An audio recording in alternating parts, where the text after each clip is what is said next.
Hey guys, this is Science for Faith. This is Science for 7th and 8th grade. We're still continuing chapter 12, which is forestry, and today's lesson is kind of moving from page 446 through 448, and specifically, today's lesson is on forest and forestry. So before we get to our lesson, let's go ahead and pray to the Lord. Father, we want to praise you and just thank you for all the many blessings you've given us in creation, especially your trees and your forest. They are wonderful to us and they give us so many different things.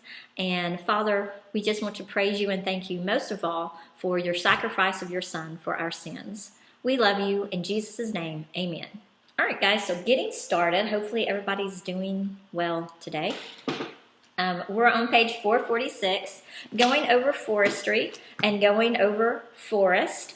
Not real sure if we talked about this, but there's both a Tennessee Forestry Division as well as there are national forestry divisions. And what you might not realize is there's state forests in various areas which tend to also be WMAs, which are wildlife management areas, which sometimes you can hunt.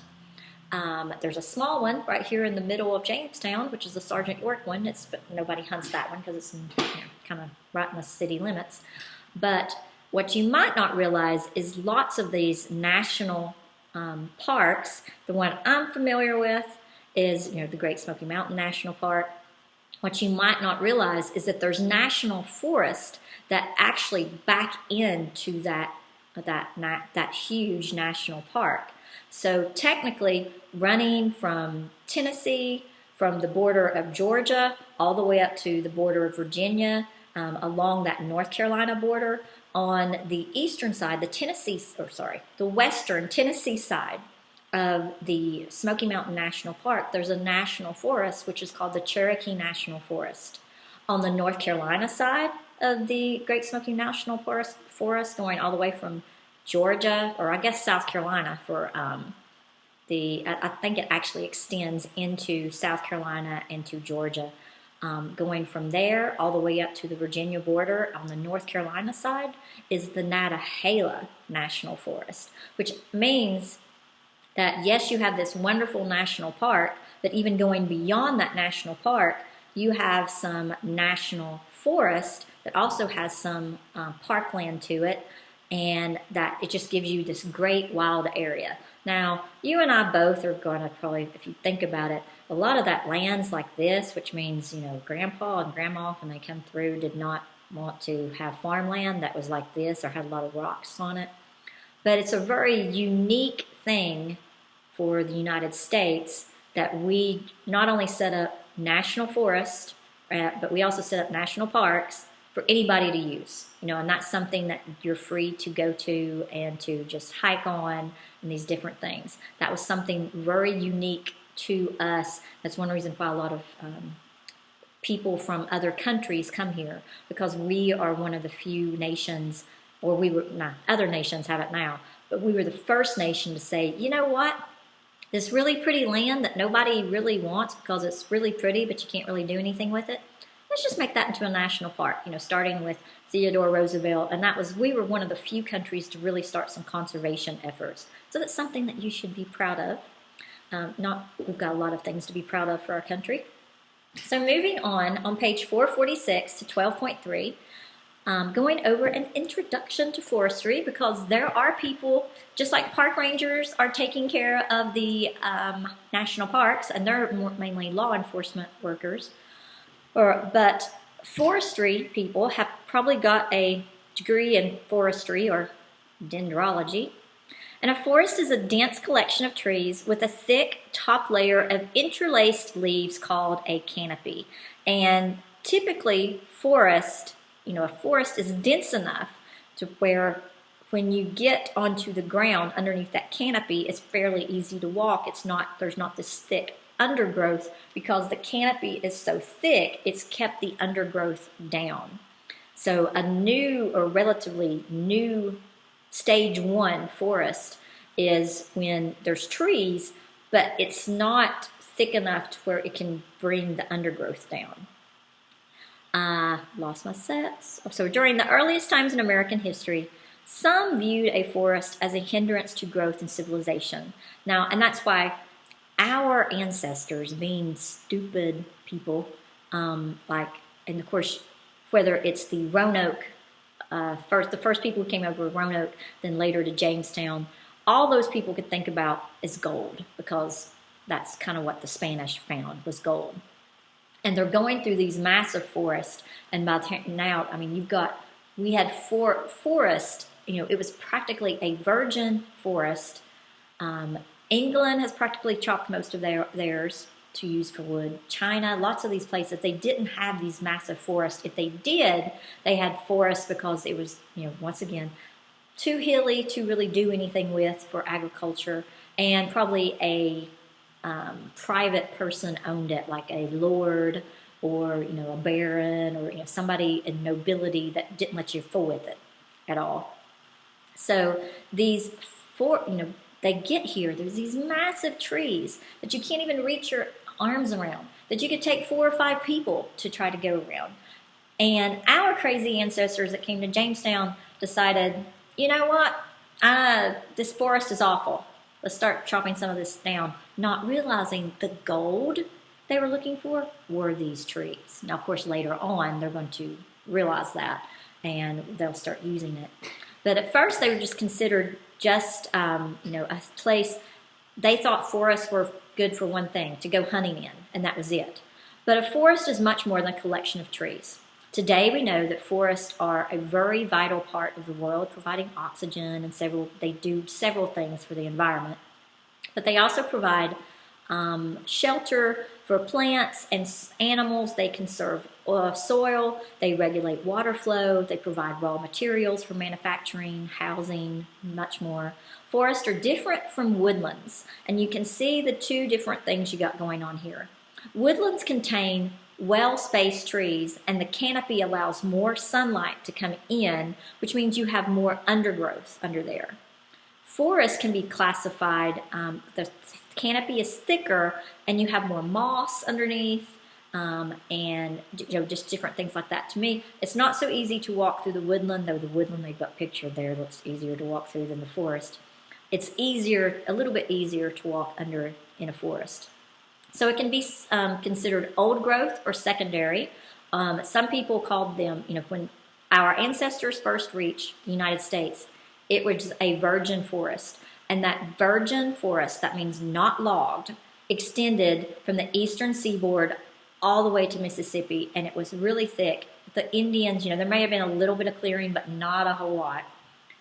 And it probably, to our Western European ancestors, they probably thought, man, I'm going to have to cut all this stuff down so I can grow me some wheat.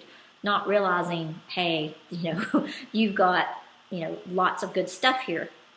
So an old growth forest shows no significant signs of major disturbances, such as that being several, like a severe national disaster, or being used for timber. Now, there was a controversy when the Smoky Mountains became a national park, as well as some of those national forests, is all of that area had been logged. But it's not been logged now since, say, like the 1930s, when it was first declared a park. But still, we're approaching, within 10 years, that's 100 years of growth. To be considered old growth, you add about 50 more years to it. And if you got 150 years where there's been no logging, that's considered old growth. So it's got to be 150 years, have a lot of fallen dead trees in various stages of decay. Now, our forestry system views this as potentially a fire point. So now some foresters clear out that old decaying trees, and then they have trees of many different ages. So a forest that has had disturbances can still be considered old growth if it has grown undisturbed for long enough that the signs of the disturbance are no longer evident. In North America, the most common old growth forest we have are not typically on the West Coast, and that's where there was so much logging going on in the West Coast. Theodore Roosevelt and a lot of them went in and tried to clear some of these forests to not be logged, to preserve it. And you can imagine the coastal forests, like with the sequoias and the redwoods, some of those have been preserved. The few old growth forests that we have in the east are small and sparsely located. That would be like the national parks that we've set aside and some of those other places. Now I'm going to tell you there's some places, little pockets of places that are old growth because you can't log there. And a lot of people, logging's a huge industry here in our county. So, and they'll tell you there's old growth spots here, but you can't log it because you can't get to it. So there are technically some old growth locations. A forest that grows up from the unforested land, so this would be like you got a hayfield. You don't do anything at the hayfield. It's surrounded by woods, and then eventually it starts to get more and more trees. That's a secondary forest.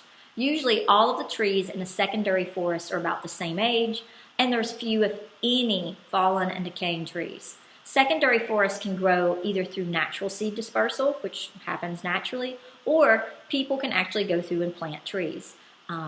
They may be in areas that were destroyed by catastrophe. They might be in areas used for timber. They might be left vacant because it was used for farming, and then nobody farms it, and the trees and the seedlings start to go in.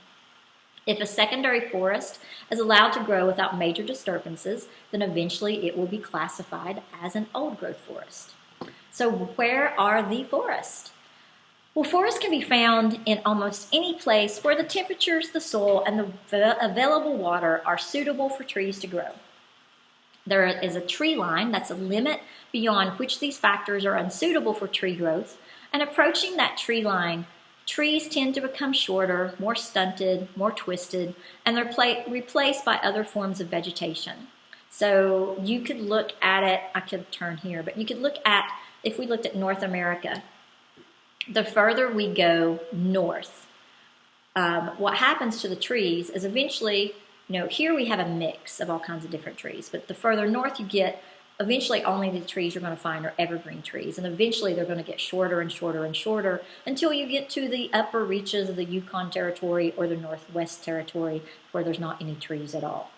You don't have to go all the way to Canada to do that. You could also go to like alpine areas or like that. So if you go, we don't really have it here, but if you go to the Rocky Mountains, at the base of the mountains, you're going to have some trees that are similar to here. They have a whole lot more aspen than we do. We just don't have those.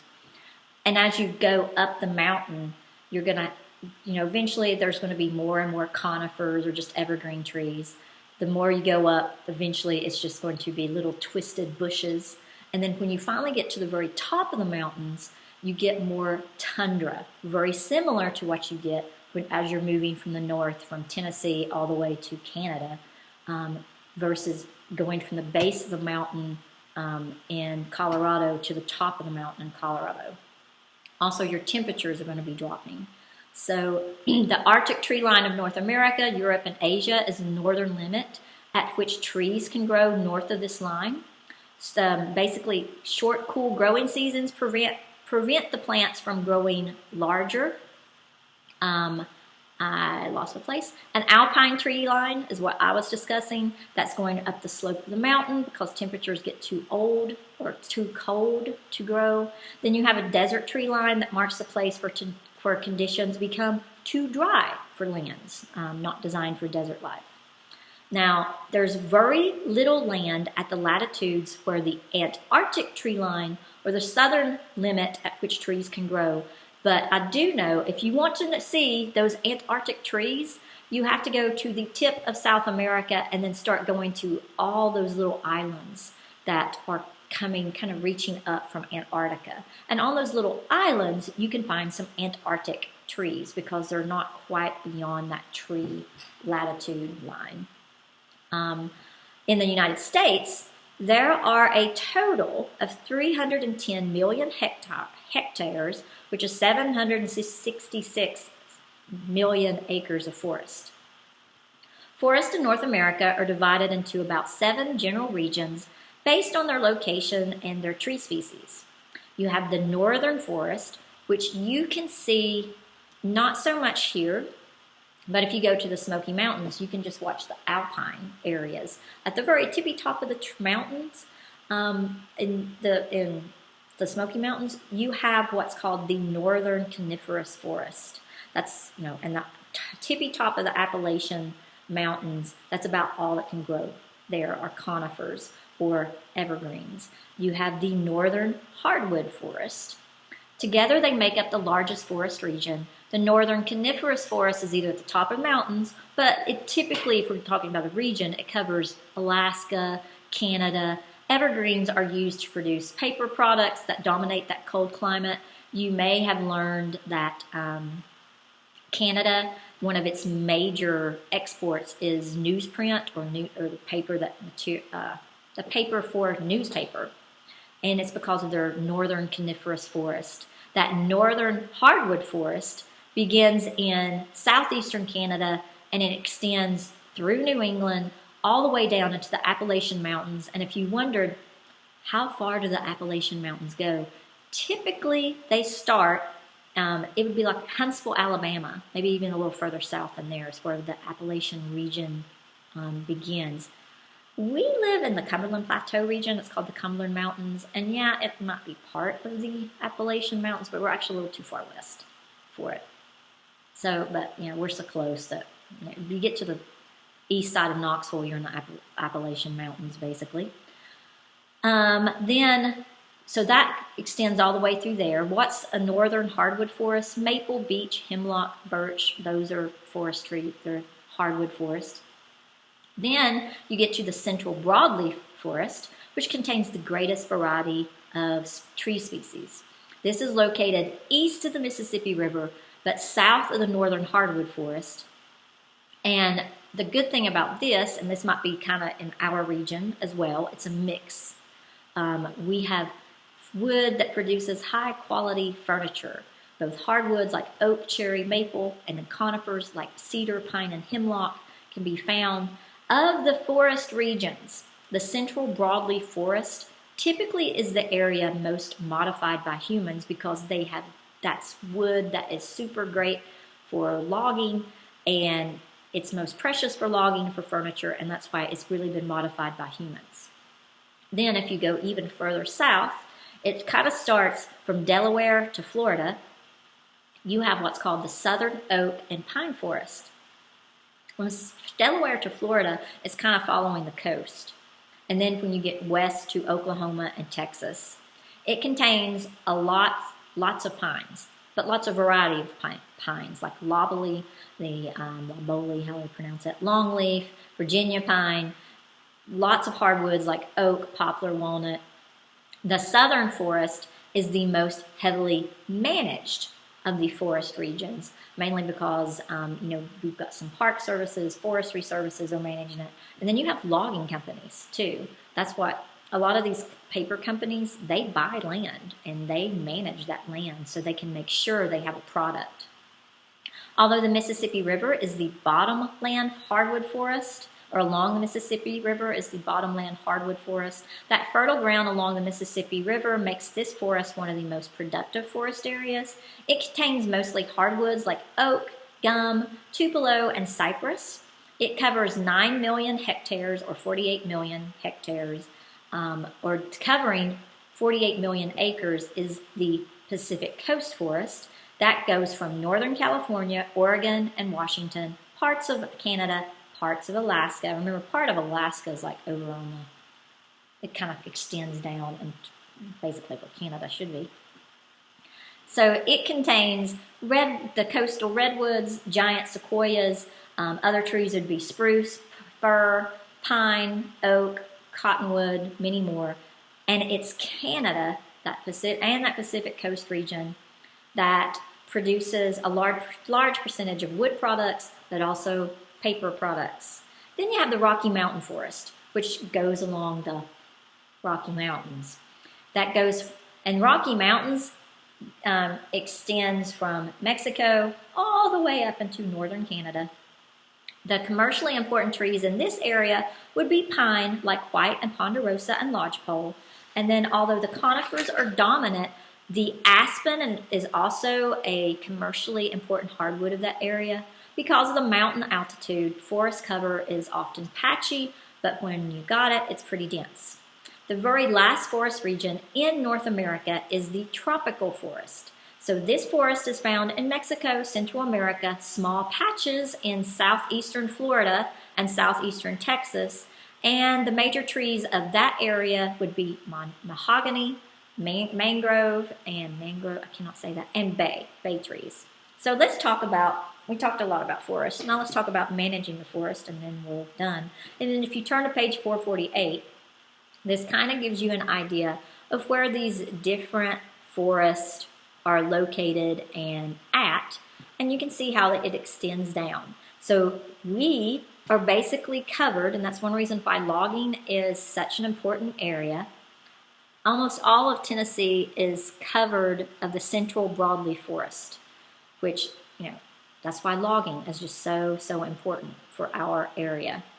Parts of the Appalachians have the northern hardwood forest, but like I said, if you go to the tippy top of the Appalachian Mountains, like Mount LeConte, some of those areas, you've got basically it's northern coniferous forest. You have more just conifers at the very top. So in 1630, as Europeans came to the United States and began to colonize it, approximately 46% of the entire land was forest. By 1907, that had gone down to 33%. Today, through management and replanting, now most of the United States is up to 34% is considered forest. So what's forestry if you just can't get enough of trees? It's the science of managing and studying forest and related natural resources, and it has helped to restore the forest. The primary goal of forestry is to grow crop after crop of high-quality trees, and then the secondary goals is to conserve soil, to conserve water supplies, to provide an adequate environment for wildlife, preserving the animals and plants that's in those forests, developing recreational areas for people, and preventing disease, insect, and fire damage. Because I know I grew up in eastern Tennessee, close to the Cherokee National Forest, also close to the Appalachian Mountains, and we owned some kind of mountainous wild property. And I remember when we had some arsonists who started a fire on our property and started a fire on my uncle's property at a similar time. And yes, you call out the fire department, but our local fire department did very, very little. The Tennessee Forestry Service is the ones that came out with all this equipment, began making a fire break because it was just dense forest land. So you might not realize that if there's just this forest fire going on, or this wildfire, it's really not your local fire department. They kind of protect maybe your home and things like that. But you call the local fire department, and the local fire department normally calls in the Forestry Service, either the state or the national forest. So they are the ones that protect the forest from fire damage. A person that studies forestry is a forester. There are many aspects to forestry and different ways that people can participate in that field. Silviculture is the care and culture of forests and trees. Forest management is dedicated to manipulating the trees to meet a landowner's current objective for tree growth and reproduction or yield. So oddly enough, the paper companies that use forest for their paper, they actually hire foresters because they grow forests. They want to make sure that product is there for them to make paper. And then you have forestry engineering, which is basically concerned with the solution of long-term ecological and environmental effects that forest use may cause. Forestry can even take on a more local aspect. There's urban forest, which deals specifically with trees and forests inside cities and inside towns and in parks, because they just know that we can make it cooler and nicer and have better control of pollution if we can include more trees inside cities and things like that. So who owns the forest? The forests in the United States are owned and managed by people and also agencies. The Forest Service of the U.S. Department of Agriculture monitors the forest and makes sure that both private, public, and corporate landowners manage their forests properly so as not to cause environmental turmoil.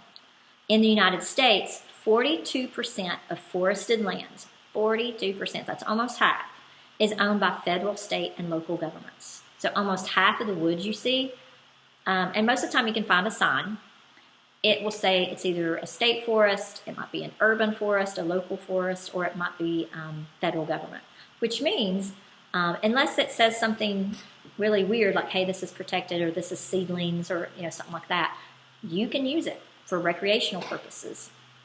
39% is owned by over 10 million private landowners, and then 19% is actually owned commercially, which means that could be that could be like a paper company, or it could be like a company, like a defense contractor. I know we have a defense contractor where I grew up that has dense forest all the way around its company because they want to kind of guard what they're doing. So their company's right in the middle of a dense forest, and they've got all this forestry all the way around it to keep, So if you want to see what's going on at their company, you kind of have to go through woods and bears and all this other stuff to get to it. So that ends our lesson for today. Remember that ended 12.4. You have a quiz on, no, that ended 12.3. You had a quiz on 12.1 and 12.2. You really don't have a quiz over this, and the next quiz will be over the next section. So have a good rest of the day, and we'll see you later.